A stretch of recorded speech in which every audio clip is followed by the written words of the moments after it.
ನಿಮಗೆ ಯಾವಾಗಲಾದರೂ ಯೋಚನೆ ಬಂದಿದೆಯಾ ಕೆಲವು ರೋಗಗಳು ಏಕೆ ಕುಟುಂಬದಲ್ಲಿ ಬರುತ್ತವೆ ಎಂದು? ಅದರ ಉತ್ತರ ವಂಶಪಾರಂಪರ್ಯ ಅಂದ್ರೆ ಜೆನೆಟಿಕ್ಸ್. ಆದರೆ ಜೀನ್ ಅಂದ್ರೆ ಏನು?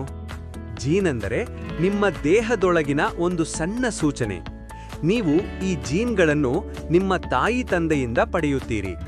ಈ ಜೀನ್ಗಳು ನಿಮ್ಮ ಎತ್ತರ, ಚರ್ಮದ ಬಣ್ಣ ಮತ್ತು ಕೆಲವೊಮ್ಮೆ ನಿಮ್ಮ ಆರೋಗ್ಯವನ್ನು ನಿರ್ಧರಿಸುತ್ತವೆ. ಕೆಲವು ರೋಗಗಳು ವಂಶಪಾರಂಪರ್ಯವಾಗಿರುತ್ತವೆ, ಅಂದರೆ ಅವು ಜೀನ್ಗಳ ಮೂಲಕ ತಾಯಿ ತಂದೆಯಿಂದ ಮಕ್ಕಳಿಗೆ ಹೋಗಬಹುದು. ಉದಾಹರಣೆಗೆ, ನಿಮ್ಮ ತಾಯಿ ತಂದೆಗೆ ಮಧುಮೇಹ, ಹೃದಯ ರೋಗ ಅಥವಾ ಹೆಚ್ಚಿದ ರಕ್ತದೊತ್ತಡ ಇದ್ದರೆ ನಿಮಗೂ ಆ ರೋಗಗಳ ಅಪಾಯ ಹೆಚ್ಚಿರಬಹುದು. ವಂಶಪಾರಂಪರ್ಯವು ಮಾನಸಿಕ ಆರೋಗ್ಯದ ಮೇಲೂ ಪರಿಣಾಮ ಬೀರುತ್ತದೆ.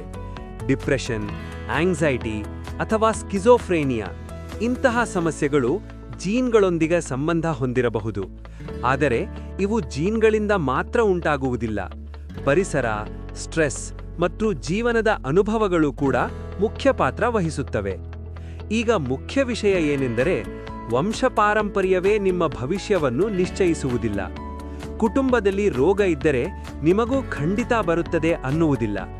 ನಿಮ್ಮ ಜೀವನ ಶೈಲಿ ತುಂಬಾ ಮುಖ್ಯ.